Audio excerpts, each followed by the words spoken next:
Hi, നമസ്കാരം. പ്രധാനമന്ത്രി നരേന്ദ്രമോദി കഴിഞ്ഞ ദിവസം സെൻട്രൽ ഹാളിൽ, പാർലമെന്റ് സെൻട്രൽ ഹാളിൽ NDAയുടെ പാർലമെന്ററി പാർട്ടി യോഗത്തിൽ പങ്കെടുക്കാൻ എത്തുന്നതിന് മുന്നോടിയായിട്ട്, അല്ലെങ്കിൽ ആ സമയത്ത് അദ്ദേഹം ഭരണഘടനയെ തൊട്ട് വന്ദിച്ച ദൃശ്യങ്ങൾ നമ്മൾ കണ്ടതാണ്. അദ്ദേഹം ഭരണഘടനയുടെ മുമ്പിൽ കുമ്പിട്ടുകൊണ്ട് അതിനെ ഇങ്ങനെ വണങ്ങി നിൽക്കുന്ന ദൃശ്യങ്ങൾ നമ്മൾ കണ്ടതാണ്. അതിൻ്റെ പല ചിത്രങ്ങളും ഇന്ന് നമ്മുടെ പല ദിനപത്രങ്ങളിലും അടിച്ചു വന്നതാണ്. പക്ഷേ ഇതിനെ ട്രോളിക്കൊണ്ട്, ഇതിനെ വിമർശിച്ചുകൊണ്ട് ചിലർ രംഗത്ത് വന്നിട്ടുണ്ട്. അതിൽ പ്രധാനപ്പെട്ട ആൾക്കാർ പോലും, അതായത് ദേശീയ തലത്തിൽ കൂടുതൽ ശ്രദ്ധിക്കപ്പെടുന്ന വളരെ വലിയ നേതാക്കൾ പോലും അതിനെ നിന്ദിച്ചുകൊണ്ടാണ്, അല്ലെങ്കിൽ അതിനെ അധിക്ഷേപിച്ചുകൊണ്ടാണ് രംഗത്ത് വന്നിരിക്കുന്നത്, അഭിപ്രായങ്ങൾ പറഞ്ഞിരിക്കുന്നത്. അതെന്താണ്, അല്ലെങ്കിൽ അവർ പറയുന്നതിൻ്റെ കാര്യം ഇതാണ്. അവർ പറയുന്നത് ഈ ഭരണഘടനയെ മാറ്റിയെഴുതാൻ, ഭരണഘടനയെ ഇല്ലാതാക്കാൻ വേണ്ടിയുള്ള ഒരു ശ്രമമാണ് മോദി നടത്തിയത്. അതിനു വേണ്ടിയിട്ടാണ് 400 സീറ്റുകൾ ഞങ്ങൾ നേടുമെന്നും അത് കഴിഞ്ഞിട്ട് ഭരണഘടനയെ മാറ്റും എന്നൊക്കെയാണ് അവർ പറഞ്ഞു വന്നത്. പക്ഷേ അത് കഴിഞ്ഞില്ല. അതുകൊണ്ട് ഭരണഘടനയോട് മാപ്പ് ചോദിക്കുന്ന ദൃശ്യമാണ് നമ്മൾ കണ്ടത് എന്ന തരത്തിലാണ് ഈ ഭരണഘടനയെ വന്ദിക്കുന്ന ആ ദൃശ്യത്തെ പോലും വ്യാഖ്യാനിച്ച് നേതാക്കൾ രംഗത്ത് വന്നിരിക്കുന്നത്. അത് ചെറിയ നേതാക്കളല്ല, വലിയ നേതാക്കൾ പോലും അങ്ങനെ വന്നിരിക്കുന്നു എന്ന് കാണുമ്പോഴാണ് നമുക്ക് ദുഃഖം തോന്നുന്നത്. കാരണം യഥാർത്ഥത്തിൽ നമ്മൾ മോദിയുടെ ഒരു സംസ്കാരം എന്നത് ഭാരത പൈതൃക സംസ്കാരത്തിൽ അധിഷ്ഠിതമാണ്. ഭാരത സംസ്കാരം എന്ന് പറയുന്നത് നമ്മൾ എന്തിനേയും ധിക്കരിക്കുന്നവരല്ല, എന്തിനേയും എതിർക്കുന്നവരല്ല. നമ്മൾ ഒരിക്കലും നമ്മുടെ പൈതൃകവും സംസ്കാരം വിട്ട് പോകുന്നവരല്ല ഭാരത സംസ്കാരം എന്ന് പറയുന്നത്. അതുകൊണ്ട് തന്നെ ഭാരതത്തിൽ അതിൻ്റെ നേതാവ് എന്നുള്ള നിലയിൽ, ഭാരതത്തെ അതിൻ്റെ പ്രതീകം എന്ന നിലയിൽ, നയിക്കുന്നവൻ എന്നുള്ള നിലയിൽ, അല്ലെങ്കിൽ അതിൻ്റെ പ്രതിനിധി എന്നുള്ള നിലയിൽ, ലോകത്തിൽ രംഗത്ത് ഭാരതത്തിൻ്റെ പ്രതിനിധി എന്ന നിലയിൽ മോദി നിൽക്കുമ്പോൾ മോദിക്ക് പൈതൃകത്തെയും നമ്മുടെ സംസ്കാരത്തെയും ഉയർത്തിക്കൊണ്ട് മാത്രമേ നിൽക്കാൻ കഴിയൂ. അങ്ങനെ നമ്മൾ വന്ദിക്കുക എന്നത് നമ്മുടെ ഒരു രീതിയാണ്, നമ്മുടെ സമ്പ്രദായം തന്നെയാണ്. അത് നമ്മൾ കണ്ടതാണ്. മോദിയുടെ പല സീനുകളും നമ്മൾ കണ്ടിട്ടുണ്ട്.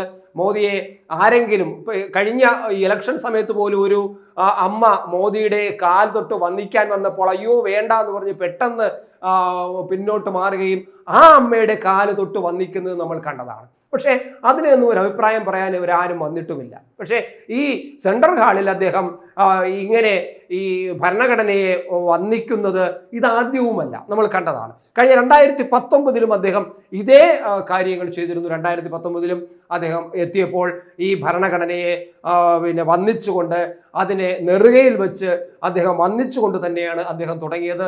ഇപ്പോൾ 2024 അദ്ദേഹം തുടക്കാൻ പോകുമ്പോഴും പാർലമെന്റിലെ ആദ്യത്തെ യോഗത്തിൽ, സെൻട്രൽ പാർലമെന്റിലെ യോഗത്തിൽ, അവിടെ NDAയുടെ യോഗത്തിൽ വന്നപ്പോൾ അദ്ദേഹം അത് ചെയ്തു എന്നുള്ളതാണ്. ഇനി ഈ മോദിയെ ഇങ്ങനെ വിമർശിക്കുന്നവരുടെ ഒരു സംസ്കാരം എന്താണ്? നമ്മൾ കണ്ടിട്ടുണ്ട്, നമ്മുടെ നാട്ടിൽ നമ്മൾ കണ്ടിട്ടുണ്ട്. നമ്മളിപ്പോൾ ഒരു മൃതദേഹം കിടക്കുമ്പോൾ നമ്മൾ മൃതദേഹത്തിന് മുന്നിൽ ചെന്ന് വളരെ വളരെ ബഹുമാനത്തോടു കൂടി അതിനെ ആദരിക്കുന്നതാണ് നമ്മൾ കാണുന്നത്. വളരെ തല കുമ്പിട്ട് നിന്ന് നമ്മൾ ഒരുപക്ഷെ നെഞ്ചിൽ കൈവച്ച് നമ്മളൊരു ആദരിക്കലാണ് നമ്മൾ ചെയ്യുന്നത്. പക്ഷേ ഈ മോദിയുടെ ഈ പ്രവൃത്തികളെയൊക്കെ, അതായത് നമ്മൾ ഈ ഭരണഘടനയെ വന്ദിക്കുന്ന സീനുകളെ ട്രോളിക്കൊണ്ട്, അല്ലെങ്കിൽ അതിനെ നിന്ദിച്ചുകൊണ്ട് അഭിപ്രായം പറയുന്നത് നമ്മൾ കണ്ടിട്ടുണ്ട്. മൃതദേഹത്തിന് മുന്നിൽ വന്ന് മുഷ്ടി ചുരുട്ടും നമ്മൾ കണ്ടിട്ടുണ്ട്. കാണുമ്പോൾ തന്നെ നമുക്ക് ഒരുതരം അറപ്പാണ് തോന്നുന്നത്, അല്ലേ? നമ്മുടെ മൃതദേഹത്തെ നമ്മൾ അത്രയും പരിപാവനമായിട്ട് നമ്മൾ നമ്മുടെ സംസ്കാരം അനുസരിച്ച് നമ്മൾ വന്ദിക്കുമ്പോൾ ഇവർ അതിൻ്റെ മുന്നിൽ വന്നതുകൊണ്ട് ഇങ്ങനെ കൈ ചുരുട്ടി ഇങ്ങനെ ഇടിക്കുന്ന, ഇങ്ങനെ ഉറപ്പിക്കുന്നത് നമ്മൾ കാണുമ്പോൾ ആ സംസ്കാരമല്ല നമ്മുടെ ഭാരത സംസ്കാരം എന്നത് ഇവർ മനസ്സിലാക്കേണ്ടതാണ്. മാത്രമല്ല ഇവർ പറഞ്ഞുകൊണ്ട് നടന്നത് മോദി ഭരണഘടനയെ മാറ്റും, ഭരണഘടനയെ മാറ്റിയിട്ട് ഇവിടെ ഹിന്ദു രാഷ്ട്രം കൊണ്ടുവരും. അതൊന്നും കഴിയാത്തത് കൊണ്ടാണ് ഇങ്ങനെ ഇത്തരം പ്രവൃത്തികൾ വീണ്ടും ചെയ്തുകൊണ്ടിരിക്കുന്നതെന്നാണ്. ഈ ഹിന്ദു രാഷ്ട്രം കൊണ്ടുവരും, ഹിന്ദു രാഷ്ട്രം കൊണ്ടുവന്നു കഴിഞ്ഞാൽ ഇവിടെ മറ്റുള്ളവർക്കൊന്നും ജീവിക്കാൻ പറ്റാതെയാകും എന്നൊക്കെ പറയുമ്പോൾ ഇവർക്ക് എവിടെ നിന്നാണ് ഒരു മോഡൽ കാണിക്കാൻ കഴിയുന്നത്?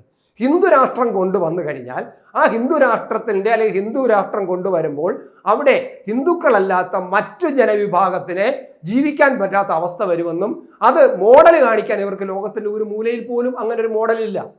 ഭാരതത്തിൽ ഒരിക്കലും അങ്ങനെ ഒരു ഹിന്ദു എന്ന സംസ്കാരം തന്നെ മതേതരം തന്നെയാണ്. നമ്മൾ ഒരിക്കലും ഒരു മതത്തെയും നിന്ദിക്കുകയോ ഒരു മതത്തിൻ്റെയും അനുഷ്ഠാനങ്ങളെ നമ്മൾ മോശമായി കാണുകയോ ചെയ്യുന്നില്ല എന്ന് മാത്രമല്ല, വളരെ സ്വതന്ത്രമായി പ്രവർത്തിക്കാൻ ഓരോ ഹിന്ദു സംസ്കാരം അനുഭവിക്കുന്നവർക്കും കഴിയുന്നുണ്ട്. നമുക്ക് നമ്മുടെ ഏത് സംസ്കാരം, നമ്മളിപ്പോൾ അമ്പലത്തിൽ നമുക്ക് അത്യാവശ്യം നമുക്ക് സ്വതന്ത്രമായി കാര്യങ്ങൾ പറയാം.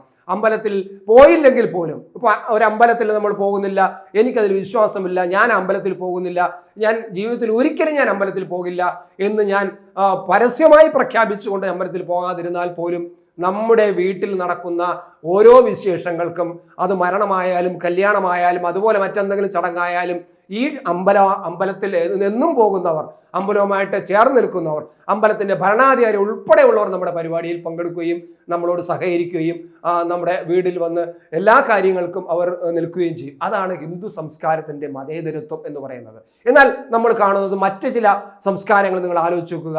അവരുടെ ആരാധനാലയത്തിൽ പോയില്ലെങ്കിൽ ഫൈനാണ്, ഫൈൻ അടയ്ക്കണം. ആരാധനത്തിൽ പോയില്ലെങ്കിൽ മരിക്കുമ്പോൾ അടക്കം ചെയ്യില്ല. അടക്കം ചെയ്യാതെ അത് വേറെ എവിടെയെങ്കിലും കൊണ്ടുവന്ന് ഏതെങ്കിലും ചുടുകാട്ടിൽ കൊണ്ട് കത്തിച്ചോ എന്ന് പറയും. അതാണ് ആ സംസ്കാരം. അപ്പോൾ അത് മതേതരത്വം സംസ്കാരമാണെന്നാണ് ഇവിടെ ചിലർ കൊട്ടിഘോഷിക്കുന്നത്. പക്ഷേ അങ്ങനെയല്ല എന്ന് നമുക്ക് മനസ്സിലാക്കുക. അപ്പോൾ നമ്മുടെ സംസ്കാരത്തെ വന്ദിക്കുമ്പോൾ അതിനെ കളിയാക്കുന്ന ഒരു വിഭാഗം ജനങ്ങൾ ഉണ്ട് എന്ന് നമ്മൾ കാണേണ്ടതുണ്ട്. മറ്റ് ചില ഈ ഹിന്ദു രാഷ്ട്രം കൊണ്ടുവരും എന്ന് പറയുന്നവർ തന്നെ ഹിന്ദു രാഷ്ട്രത്തിൻ്റെ ദോഷങ്ങൾ എന്തൊക്കെയാണെന്ന് അവർ പറയുമ്പോൾ അവർ കാണുന്നത് മറ്റ് ചില മതങ്ങളുടെ മതാധിഷ്ഠിതമായ രാഷ്ട്രങ്ങൾ വന്നെടുത്ത് ആ രാജ്യത്തെ മറ്റ് മതങ്ങളെയും മറ്റ് സംസ്കാരങ്ങളെയും മറ്റ് വിശ്വാസങ്ങളെയും തച്ചുടയ്ക്കുകയും അവരെ അവിടെ നിന്ന് ആട്ടിപ്പായിക്കുകയും ഈ മതാധിഷ്ഠിതമായ രാജ്യം ഉണ്ടാക്കിയവരുടെ മതവിശ്വാസികളെ മാത്രം ജീവിക്കാൻ അനുവദിക്കുകയും അല്ലാത്തവരെ വെടിവെച്ച് കൊല്ലുകയും അല്ലെങ്കിൽ ആ മതത്തിലേക്ക് ചേരുകയും ചെയ്യണം എന്ന് പറയുന്ന ഒരു മതാധിഷ്ഠിത രാഷ്ട്രമുണ്ട്. ആ രാഷ്ട്രത്തെ നോക്കിക്കൊണ്ടാണ്, ആ രാജ്യങ്ങളിൽ നടക്കുന്ന പ്രവർത്തനങ്ങളെ നോക്കിക്കൊണ്ടാണ് ഇന്ത്യയിൽ ഹിന്ദു രാഷ്ട്രം വന്നാൽ അതുപോലെ വരും എന്ന് പറയുന്നത്. അതാണ് ഇത് തമ്മിലുള്ള വ്യത്യാസം. ഒരിക്കലും അങ്ങനെ ഒരു രീതി, അതാണ് ഞാൻ പറഞ്ഞത്, ഹിന്ദു രാഷ്ട്രത്തിൽ എന്തെങ്കിലും മോശമായ കാര്യങ്ങൾ നടന്നതായിട്ട് ലോകത്തിൻ്റെ ഒരു മൂലയിലും ഒരു മോഡൽ കാണിക്കാൻ ഇവർക്കില്ല. പക്ഷേ നമുക്ക് മറ്റു പല രാഷ്ട്രങ്ങളും മറ്റു പല മതത്തിൽ അധിഷ്ഠിതമായ രാഷ്ട്രങ്ങളെയും വന്നപ്പോൾ അതിന് മോഡൽ കാണിക്കാൻ നമുക്ക് നിരവധി രാജ്യങ്ങൾ ചൂണ്ടിക്കാണിക്കാനുണ്ട്. അവിടെ നടക്കുന്ന മനുഷ്യത്വരഹിതമായ മനുഷ്യാവകാശരഹിതമായ കാര്യങ്ങളെ ചൂണ്ടിക്കാണിക്കാൻ നമുക്ക് നിരവധിയുണ്ട്. അപ്പോഴും ഈ പരിപാവനമായി നമ്മൾ എല്ലാവരെയും ഒരുപോലെ കാണുന്ന, എല്ലാ സ്വാതന്ത്ര്യവും നൽകുന്ന, അതാണ് ഈ സനാതന മൂല്യം എന്ന് പറയുന്നത്. ആ മൂല്യത്തിൽ അധിഷ്ഠിതമായ ഒരു സംസ്കാരത്തിൻ്റെ നായകനായി നമ്മുടെ രാജ്യത്തെ മുന്നോട്ട് നയിക്കാൻ മോദി മുന്നോട്ട് വരുമ്പോൾ അദ്ദേഹം പാർലമെന്റിൽ, നമുക്കറിയാം 2014 പാർലമെന്റിൽ ആദ്യമായിട്ട് കാലുകുത്തിയപ്പോൾ പാർലമെന്റിന്റെ പടികളിൽ ശിരസ് തൊട്ട് നമസ്കരിച്ചിട്ടാണ് അദ്ദേഹം പാർലമെന്റിലേക്ക് കയറിയത്. നമ്മൾ കണ്ടതാണ്. അതിനെപ്പോലും അന്ന് ചില ആശാന്മാർ ട്രോൾ ചെയ്യുന്നു നമ്മൾ കാണുക. ഇത്തരക്കാർക്ക് ഇത് ഇങ്ങനെ പറഞ്ഞുകൊണ്ടിരിക്കും. പക്ഷേ മോദിയുടെ സംസ്കാരം ഭാരത പൈതൃക സംസ്കാരത്തിൽ അധിഷ്ഠിതമാണ്. അതുകൊണ്ട് തന്നെ മോദി ഇതൊക്കെ ചെയ്യും. മോദി ഈ ഭരണഘടനയെ മാറ്റുമെന്ന് പറയുമ്പോൾ ഞാൻ ഒരു കാര്യം കൂടെ പറഞ്ഞോട്ടെ. ഭരണഘടനയെ മാറ്റും എന്ന് പറയുമ്പോൾ ഈ മോദിയുമായിട്ട് ബന്ധപ്പെട്ടിരിക്കുന്നവരാരും തന്നെ അങ്ങനെ പറഞ്ഞിട്ടില്ല. ഇതിനകത്ത് ഒരു കാര്യം ആലോചിക്കുക. ഇന്ദിരാഗാന്ധിയാണ് ഈ ഭരണഘടനയിൽ അതിൻ്റെ ആമുഖത്തിൽ ഈ സെക്കുലറിസവും സോഷ്യലിസവും കൂടെ കൂട്ടിച്ചേർത്തത്. അംബേദ്കർ ഈ ഭരണഘടന സ്ഥാപിക്കുമ്പോൾ അല്ലെങ്കിൽ എഴുതുമ്പോൾ അദ്ദേഹം പറഞ്ഞിരുന്നു, ഒരു കാരണവശാലും ഇതിൻ്റെ ആമുഖത്തിൽ ഒരു മാറ്റവും വരുത്താൻ പാടില്ല എന്നാണ് അംബേദ്കർ പറഞ്ഞിരുന്നത്. പക്ഷേ ഇന്ദിരാഗാന്ധി മാറ്റം വരുത്തി. ഇന്ദിരാഗാന്ധി അംബേദ്കർ പറഞ്ഞത് അനുസരിച്ചില്ല, മാറ്റം വരുത്തി. അവിടെ സെക്കുലറിസവും സോഷ്യലിസവും കൊണ്ടുവന്നു. ഒരുപക്ഷെ ചില BJP എംപിമാർ അതിനെ എതിർത്തുകൊണ്ട് സംസാരിച്ചിട്ടുണ്ടായിരിക്കും. അതിനെയാണ് മോദി പറഞ്ഞു, അമിത്ഷാ പറഞ്ഞു എന്ന് പറഞ്ഞ് ഇങ്ങനെ പ്രചരിപ്പിക്കുന്നതെന്ന് കൂടി നമ്മൾ മനസ്സിലാക്കുക. മോദിയുടെ ഈ ഭരണഘടനയെ തൊട്ടുള്ള വന്നിരിപ്പിനെ ആക്ഷേപിക്കുന്നവർക്ക് നമ്മുടെ രാജ്യത്തെ സംസ്കാരത്തെ തന്നെ തച്ചുടയ്ക്കാൻ ആഗ്രഹിക്കുന്നവർ തന്നെയാണെന്ന് പറയാതിരിക്കാൻ നിവർത്തിയില്ല.